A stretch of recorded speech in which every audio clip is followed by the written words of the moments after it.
Adopté. Le 824 rédactionnel avis favorable du gouvernement est adopté. Le 825 même chose. Le 826 même chose. Le 733 M. Pedro Santa est défendu. Avis défavorable de la commission. 733. Monsieur Pedro Santa, vous avez la parole. Sur le 733 très rapidement, il s'agit d'un amendement effectivement technique, mais ça permet un amendement simple, le remboursement anticipé avec refinancement de l'indemnité de remboursement anticipé par un nouveau prêt, fût-il à taux réduit, ne doit pas être la seule solution envisagée. Donc c'est tout simplement d'inscrire dans la loi diverses modalités de sortie des emprunts structurés.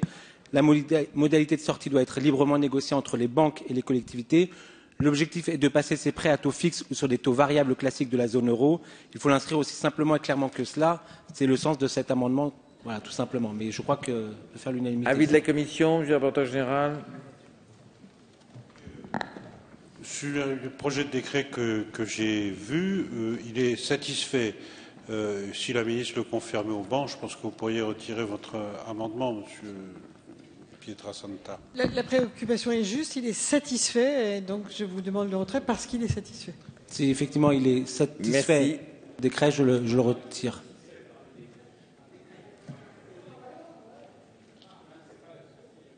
Non, pas. Il n'est pas. Enfin, je crois qu'il n'est pas satisfait dans la loi. Madame la ministre. Attendez-moi, il est satisfait par la loi et comme le décret applique, a fortiori.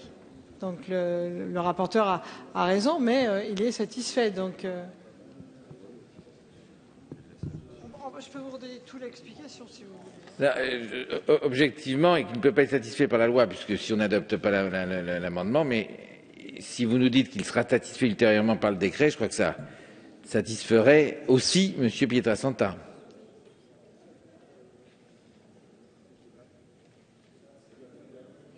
L'amendement est retiré, maintenu. Non, mais je ne vois pas en quoi il est satisfait dans la loi. Je veux bien effectivement une explication. Madame mais encore la une fois, ministre. s'il est satisfait dans le décret, je suis satisfait, puisque on parle de satisfaction.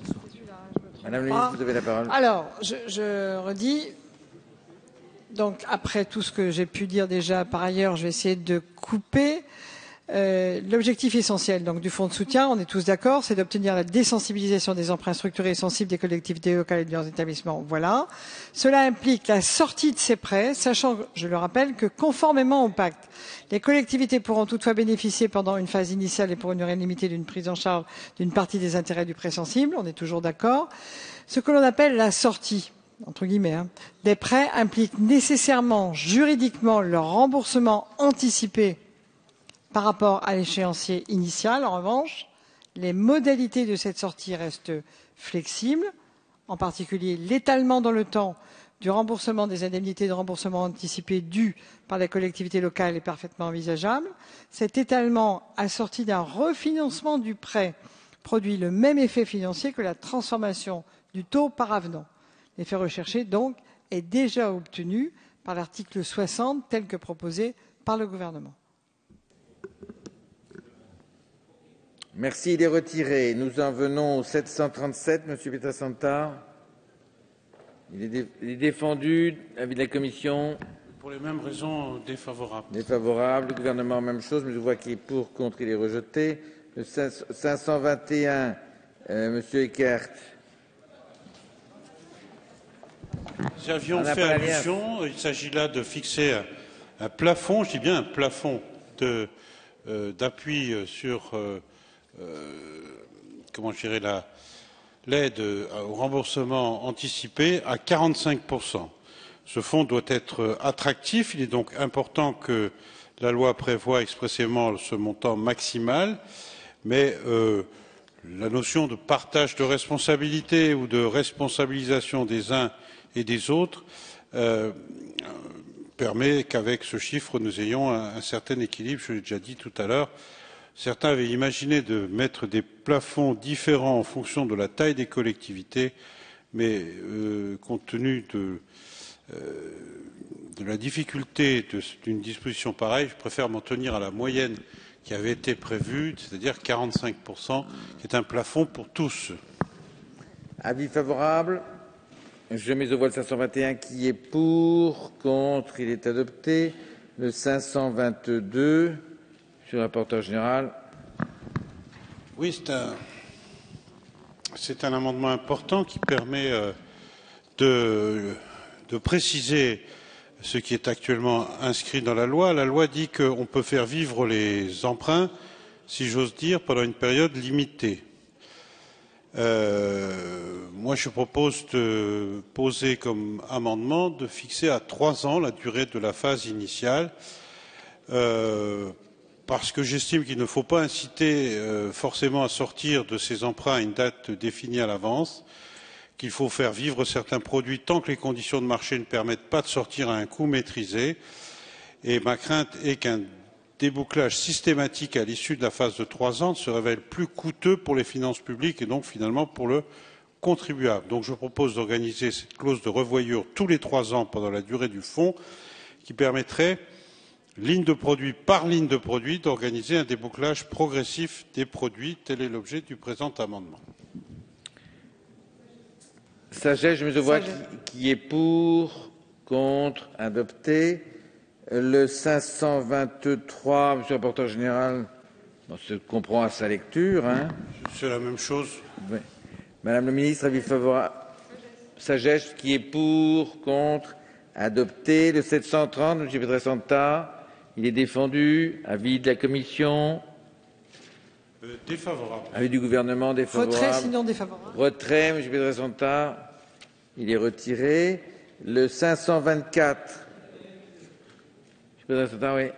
Je veux bien qu'on aille vite, mais c'était le 730, c'est ça Le 730, c'était juste un amendement de bon sens qui suffisait d'éviter que les banques, dans la renégociation, évitent de se remarger, parce qu'on a une différence entre ce qui est proposé dans les IRA par les cabinets conseils des collectivités locales et ce qui est proposé par les banques. Et en général, souvent, les banques essaient de se remarger à ce moment-là. Donc c'est écrire tout simplement et très clairement que les banques évitent toute marge dans les renégociations.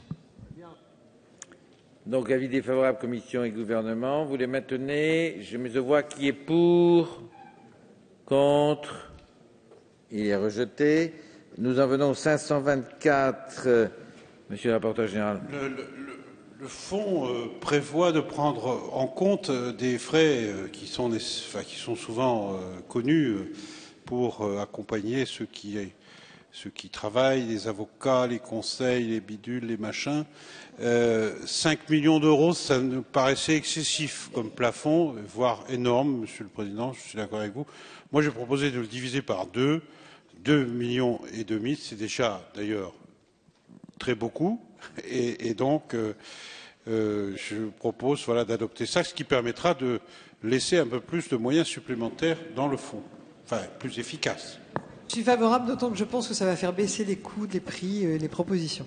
Je mets aux voix qui est pour le 524, contre, il est adopté. Le 827 est rédactionnel, avis favorable du gouvernement, je mets aux voix, il est adopté. Même chose pour le 828 qui est également rédactionnel. Nous en venons au 734, M. Pietrasanta. Oui, c'est un amendement important. Dans une transaction, la confiance réciproque doit être importante. Aujourd'hui, avec les banques qui ont fait souscrire aux collectivités locales des emprunts toxiques, la confiance a été particulièrement rompue, et donc proposer que la transaction soit exigée lors du versement de l'aide. En effet, si la transaction est exigée au début de la procédure, cela revient à affaiblir les collectivités lors de la négociation avec les banques. On leur supprime un argument redoutable avec la loi de validation des TEG, et on veut leur retirer tous les autres en exigeant le renoncement à tout contentieux, avant même de savoir quel sera le volume de fonds accordé si la collectivité aura les moyens de supporter le financement du reste de l'IRA.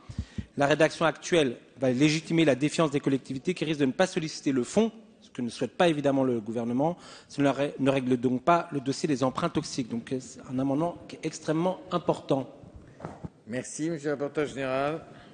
Oui, le rapporteur est favorable à cet amendement qui précise les choses. Je crois d'ailleurs que le projet de décret, en tout cas ceux que j'ai vus, prévoyait cette disposition, mais ce sera plus clair et plus sûr s'il est intégré à la loi. Donc favorable. Je mets aux voix le 734 qui est pour, contre, il est adopté. Le 525, Monsieur le rapporteur général. Un amendement très important qui permet d'assurer la fonctionnalité du fonds, puisque le texte propose, même impose, que pour avoir accès au fonds, pour un ou plusieurs de ces emprunts, la collectivité doivent traiter l'ensemble de ces encours, ce qui risque d'être dissuasif. Et je pense qu'il faut laisser la souplesse et la liberté nécessaires si nous voulons que le fonds fonctionne, ce qui est le but pour résoudre, certes de façon difficile, les problèmes posés. Donc, l'obligation qui est faite ne doit porter que sur les emprunts que la collectivité souhaite intégrer, faire prendre en charge par le fonds. Avis favorable, Madame la Ministre. Oui, rapidement, Monsieur le Président, avec mes excuses, parce que c'est vrai que l'heure tourne, mais par rapport à ce que nous pourrons éventuellement proposer en seconde lecture, je tiens à rappeler que la transaction actuellement proposée par le gouvernement vise à favoriser une logique de négociation sur l'ensemble des prêts éligibles au fonds pour maximiser le nombre des emprunts désensibilisés, tout en faisant décroître le contentieux que comportent les risques pour l'ensemble des normes. La transaction actuellement prévue permet d'éviter que les collectivités ne choisissent d'apporter que certains prêts au fonds dans une logique de négociation avec les banques, tout en réservant la possibilité d'un contentieux sur certains prêts en particulier, ce qui pourrait nuire, voire bloquer à la transaction passée par ailleurs. Donc, le fait que la transaction porte sur l'ensemble des prêts éligibles au fonds souscrits par une collectivité auprès d'une même banque n'oblige en rien cette collectivité à choisir de sortir immédiatement et en bloc de l'ensemble de ces prêts structurés sensible, même si elle en a la possibilité. Toutefois, compte tenu de la sensibilité de cette question, pour garantir que le fonds soit opérationnel, soit aussi suffisamment attractif, ça a été dit à l'instant, le gouvernement s'en tient à une position de sagesse qui concerne l'amendement proposé par le rapporteur général, avec le souhait que cette question puisse continuer à être examinée dans un souci d'efficacité du fonctionnement du fonds en termes d'alternatives en contentieux. Donc c'est pourquoi je tenais malheureusement à le dire très vite, mais à ce que ce soit versé à notre débat pour qu'il ne revienne éventuellement en seconde lecture. Monsieur Goldberg, pardonnez-moi. Oui, merci Monsieur le Président. Effectivement, avec cet amendement de Monsieur le rapporteur général, nous ne sommes pas que dans l'examen lexicographique de cet article 60. Évidemment, en mettant la précision qu'apporte Monsieur le rapporteur général, on va permettre effectivement aux collectivités qui souhaitent bénéficier de ce fonds de le faire dans les meilleures conditions possibles, y compris dans une négociation, et ne pas rendre préalable à toute discussion et à tout bénéfice de ce fonds le fait de rendre les armes quelque part. Donc j'entends bien les remarques de Madame la Ministre et j'entends que le débat va se poursuivre, mais pour ma part, j'approuve pleinement la démarche de Monsieur le rapporteur général et je dois le dire, autant j'apprécie la manière dont le gouvernement a traité ce sujet par l'intermédiaire de cet article 60, mais je voulais aussi remercier particulièrement Monsieur le rapporteur général pour un certain nombre d'amendements et d'avis positifs qu'il a pu donner sur ce sujet. Merci. Je mets aux voix le 525 qui est pour, contre, il est adopté. Le 834, Monsieur Lozay. Merci, Monsieur le Président. C'est un amendement qui se rapproche de celui de mon collègue Pietrasanta. Effectivement, la confiance a été profondément abîmée. Il s'agit de la restaurer en donnant aux collectivités le maximum d'informations. Alors bon, qu'est-ce qui est de nature à restaurer la confiance? Bon, le processus en général, les modalités d'attribution, on est dans un 4/4 d'une certaine façon, où un quart va être apporté par les banques, un quart par le contribuable national et 2/4, la moitié, enfin un peu moins, on a adopté l'amendement du rapporteur général qui limite à 45% la contribution extérieure, donc à peu près la moitié par le contribuable local. Bon, ça peut être naturel rassuré. Ça dépend un petit peu de l'histoire, en fait.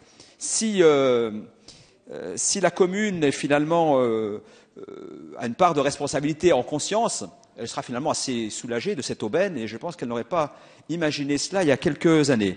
À l'inverse, si elle s'est fait abuser, elle pourra considérer que ceci est totalement insuffisant et qu'un recours aurait pu lui permettre meilleure fortune. Enfin bref, il s'agit à travers cet amendement en particulier d'indiquer préalablement à la conclusion de la transaction aux collectivités et établissements mentionnés au premier alinéa le calcul de l'indemnité de remboursement anticipé de sorte qu'elles sachent précisément où elle va.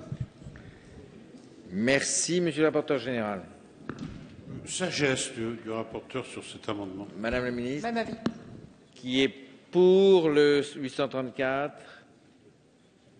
Contre? Mais adopté. Nous en venons tout de suite au amendement de M. Giraud, le 283, mon cher collègue. Merci, Monsieur le Président. Il s'agit en fait ici d'un... Si vous m'y autorisez, que votre amendement donc, fera l'objet d'un scrutin public et le scrutin est annoncé dans l'enceinte de l'Assemblée. Merci, Monsieur le Président.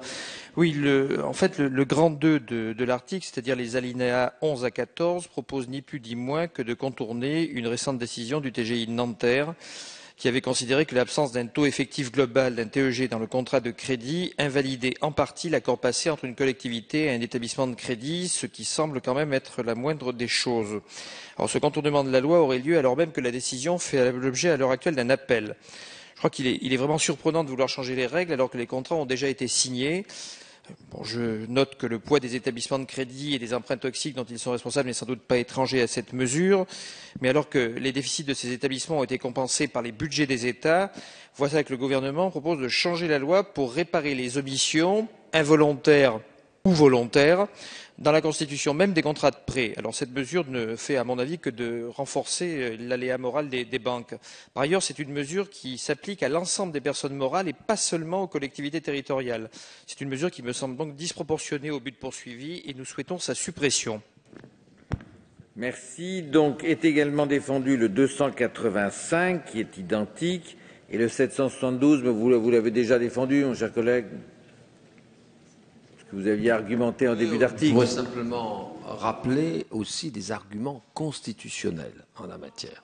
Je pense que les alinéas 11 à 14 sont anticonstitutionnels. Merci, Monsieur le rapporteur général. Sur ces trois amendements de suppression. Oui, merci, Monsieur le Président. C'est un amendement qui peut avoir des conséquences très lourdes. Je vais redire pour la énième fois que dans cette affaire, c'est vrai, l'État, au bout du bout, si les choses allaient mal, ce n'est pas les banques qu'on va sauver, c'est la SFIL dont nos prédécesseurs, je ne porte pas de jugement pour certainement certaines bonnes raisons et certaines raisons contraintes, dont la SFIL a été constituée avec comme garantie l'État. C'est la SFIL qui serait démontée si ces procédures allaient jusqu'au bout. Et c'est donc de toute façon le contribuable qui aura. Ce n'est pas en banque qu'on fait un cadeau avec cette validation juridique. C'est à l'État, au travers de la SFIL, ou à la SFIL au travers de l'État, comme vous voulez, dont on sécurise l'avenir. Voilà, je vous le dis en toute transparence, et la question de la constitutionnalité reviendra d'ailleurs sur d'autres proposition d'amendement, mais moi je nous adjure d'adopter de rejeter ces amendements qui mettraient en péril l'équilibre du texte et qui, franchement, feraient courir un risque considérable aux finances publiques. Merci. Même avis, je ne dirais pas mieux. Merci, Madame la Ministre. Donc chacun regagne sa place. Il s'agit d'un vote électronique, je vous le rappelle.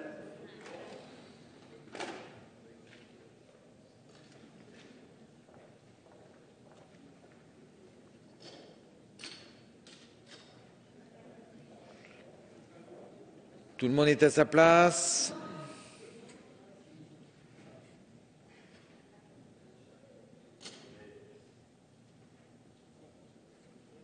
Monsieur Cherki est à sa place. Je vais mettre aux voix. Le scrutin est ouvert. Le scrutin est clos. Voici les résultats. Votant 31, suffrage exprimé 29, majorité 15. Pour 6 contre 23, les trois amendements sont rejetés. Trois amendements identiques.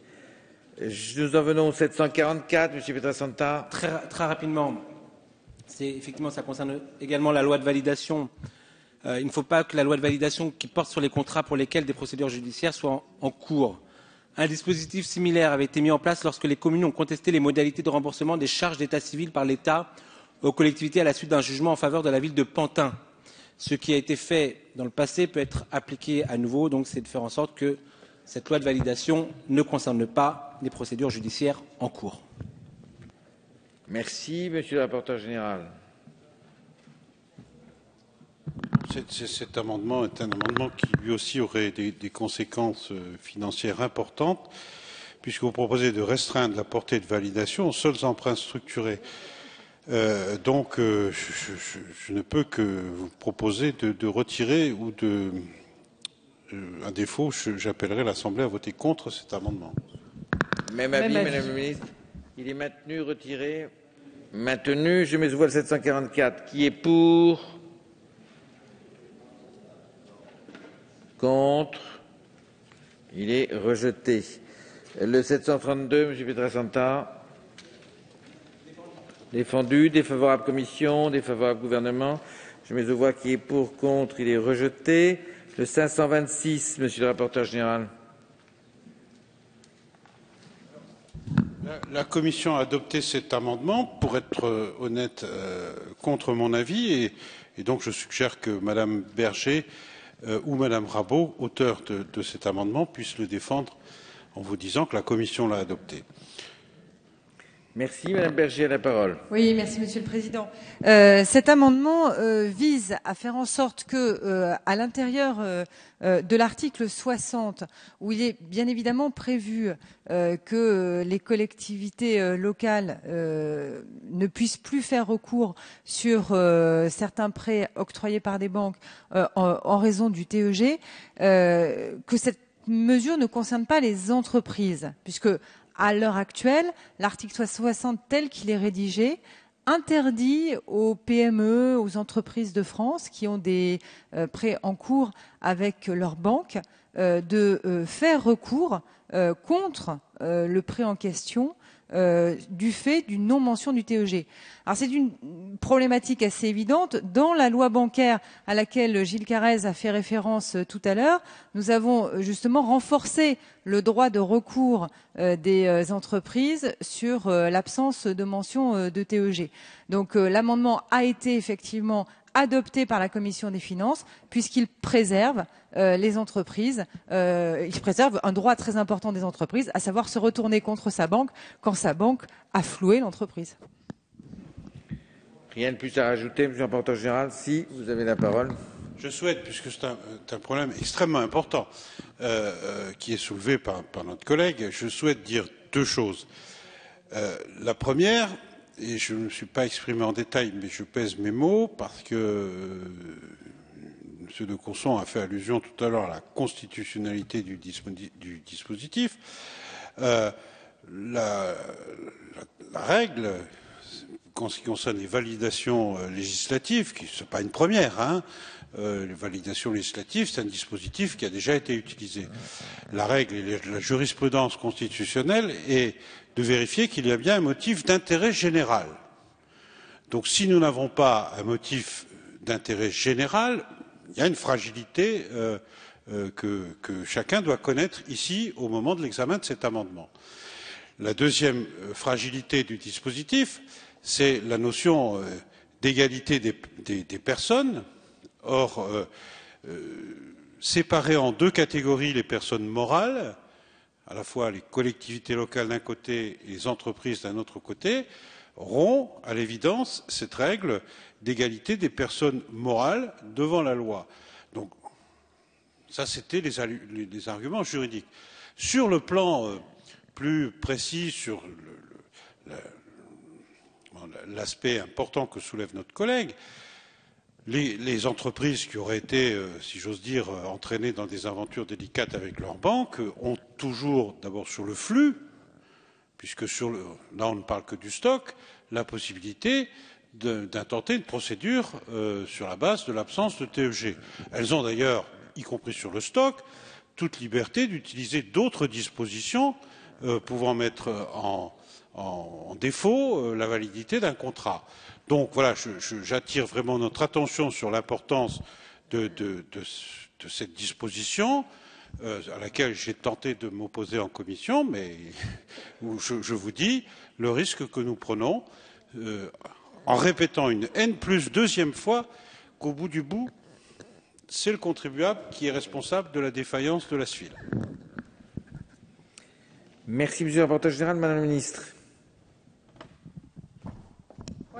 J'ajoute simplement, parce que l'argumentaire de Monsieur le rapporteur général est précis, on est bien d'accord, l'amendement vise à exclure du champ des dispositions de validation législative en cas d'absence de TEG ou en cas d'erreur de TEG les entreprises. Alors, nous ne pouvons, enfin, au nom du gouvernement, pardonnez-moi, nous ne signifie rien, le gouvernement ne peut pas être favorable à cet amendement qui ne paraît pas répondre aux objectifs poursuivis, et je tiens à la lecture pour que tout soit clair entre nous et porté au procès-verbal. Pourquoi ? Le TEG n'est pas un critère de décision opérationnelle en matière de prêt à taux variable. Pour cette raison, le gouvernement considère qu'il est légitime d'inclure les prêts aux entreprises dans le périmètre de la validation à la stricte condition que les caractéristiques essentielles du prêt, c'est-à-dire le montant du capital et des intérêts, la durée et les échéances, soient clairement explicitées dans les documents contractuels. La jurisprudence récente a des effets disproportionnés. Vous dites non, mais vous l'avez lu comme moi, sur l'équilibre des contrats qu'il convient de corriger. L'exclusion des entreprises fragilise le dispositif proposé au regard du principe d'égalité de traitement. Là-dessus, je suis parfaitement en accord avec le rapporteur, et c'est pourquoi le gouvernement avait demandé le retrait de l'amendement. Sinon, c'est un avis défavorable. Alors, 3 intervenants, Madame Rabault, Monsieur Courson, Monsieur Cherki. Merci, Monsieur le Président. J'entends l'argument du rapporteur général sur l'égalité de traitement. Mais s'il y a égalité de traitement, ça veut dire qu'il faudrait que les entreprises bénéficient, elles aussi, du fonds. On ne peut pas leur appliquer un principe d'exclusion de ce que vous venez de préciser et leur dire qu'elles n'ont pas accès au fonds. Là, c'est le vrai principe d'égalité qui pourrait s'appliquer. Donc, nous, dans la proposition de cet amendement, c'est effectivement de maintenir aux entreprises la possibilité de faire un recours contre leur établissement bancaire sur un prêt en cas de problème sur le TEG, puisque je le rappelle que l'article précise qu'elles n'ont pas le droit au fonds. J'attire aussi l'attention de mes collègues, de nos collègues, sur le fait qu'une entreprise française pourrait très bien saisir la Cour européenne de justice pour attaquer l'État français pour effectivement non-respect du fait qu'elle ne puisse plus, avec cet article, se retourner contre son établissement bancaire qui lui aurait fait un prêt sur des problèmes de TEG. Donc c'est pour cela que dans l'amendement que nous avons déposé et qui, je le rappelle, a été voté par la Commission des finances, il est bien précisé que les dispositions s'appliquent hors personne morale parce que les artisans de France, que les entreprises, que les TPE, que les PME ne puissent désormais plus faire recours sur le stock de prêts, les prêts passés contre leur établissement bancaire sur des problématiques de TEG, ne paraît en l'état actuel pas acceptable. Merci. Monsieur de Courson a la parole.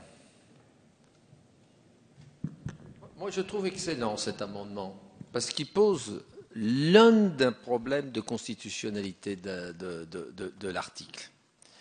Soit on vote l'article tel qu'il est grosso modo présenté par le gouvernement, et on prive des entreprises privées, et pas que les entreprises privées, il y a d'autres formes, des associations, enfin, tous ceux qui ne sont pas des collectivités locales, on les prive de leur pouvoir de faire un recours et d'obtenir une négociation avec leurs banquiers grâce à la jurisprudence.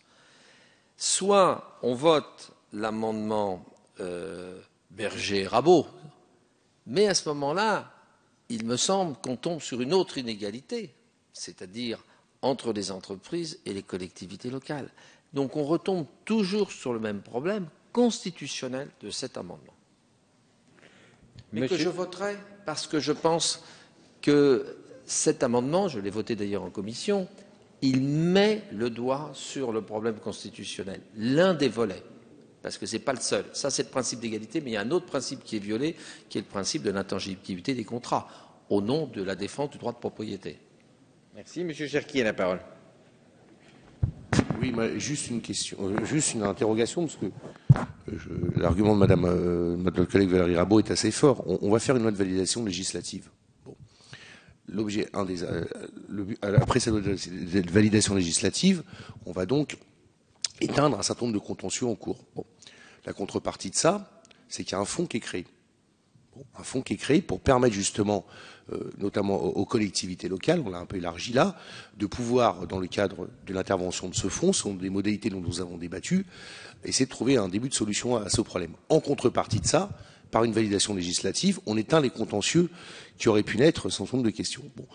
Sauf que là, on éteint les contentieux et on interdit à des personnes de pouvoir avoir usé d'un droit alors qu'ils ne sont pas concernés par le fonds qui a été créé, mais qui va avoir comme conséquence par la loi de validation d'éteindre cette possibilité d'action juridique. Je pense qu'il y a un problème là d'inégalité de traitement qui va être complexe à expliquer. C'est pour ça que je pense que l'amendement de Valérie Rabault, bien sûr, pas parfait, mais en même temps, d'une certaine manière, il amène et de la Commission des finances, il amène quand même une solution à un problème d'inégalité, sinon pour les entreprises. Monsieur le rapporteur général. Moi, je voudrais dire une dernière fois pour clore le débat, parce que chacun est maintenant éclairé, que je suis en train de me poser la question pour savoir si on n'est pas en train de s'inventer un problème là où il n'y en a pas. Je dis, est-ce que vous connaissez, est-ce que vous avez été saisi par des situations où vous auriez un artisan, une PME, qui aurait été victime durant les derniers temps, parce qu'il y a quand même des délais de prescription aussi, me semble-t-il, sur ces affaires, ces derniers mois, cette dernière année, d'un défaut d'affichage de TEG de la part de la banque qui lui a proposé un contrat de prêt. Moi, je n'ai été saisi d'aucun exemple, mais je ne dis pas qu'il n'y en aurait aucun. Il ne faut jamais dire jamais. Mais je pense qu'on est en train de faire un problème où il existe peut-être ponctuellement quelques situations, mais je crois que depuis les jugements du tribunal de Nanterre, les uns et les autres, à savoir les banques et les emprunteurs, font attention un peu plus qu'avant, probablement, à la présence et à la clarté des contrats qui sont proposés à la signature. Donc, moi, je mets une dernière fois en garde sur la fragilisation de la notion d'intérêt général et d'égalité des personnes morales et du risque qui, pour la N+3e fois, sera porté in fine par l'État et donc les contribuables. Merci. Très brièvement, Monsieur Giraud et Madame Pires-Borne. Extrêmement brièvement, Monsieur le Président, je voulais simplement dire que je voterai cet amendement dans la mesure où il justifie pleinement la suppression du grand 2 de l'article que je prônais tout à l'heure. Madame Pires-Borne. Madame Pires-Borne, s'il vous plaît. Pardonnez-moi. Je voulais vous prie de m'excuser. Et je vais faire brièvement. Juste dire que Dexia a un sinistre coûteux des risques persistants. C'est pas moi qui le dis, c'est le rapport de la Cour des comptes. On est devant un intérêt général, un dossier épineux qui ne date pas de juin 2012, qui remonte à bien des années.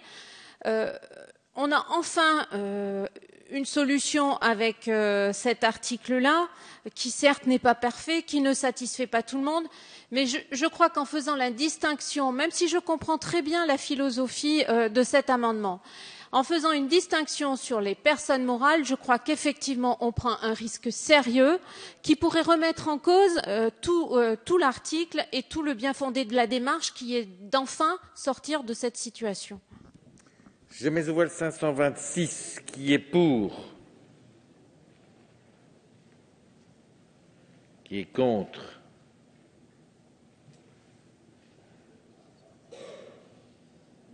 attendez, je recommence, qui est pour,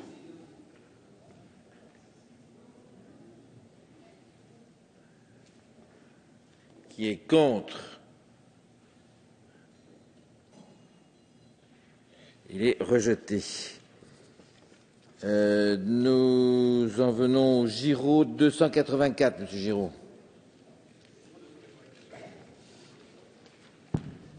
Oui, merci Monsieur le Président. Au grand 3, en fait, le gouvernement ne veut plus, lorsqu'une banque a fait une erreur sur le TEG, que le taux à appliquer soit le taux légal, qui est très faible, mais le taux conventionnel, qui lui est plus élevé. Et on nous explique dans l'exposé des motifs que ça va constituer une incitation à éviter les erreurs. Bon, au contraire, à mon avis, ça va les inciter à en faire des erreurs, parce que si le client ne voit rien, ils vont gagner encore plus d'argent de manière indue. Et s'ils s'en rendent compte, ils devront juste appliquer le taux qu'ils auraient dû appliquer dès la conclusion du contrat, avec aucune pénalité dans ce cas. Donc voilà ma demande de suppression du 3 de l'article. Alors le 287 est défendu. Monsieur le rapporteur général, sur ces amendements identiques.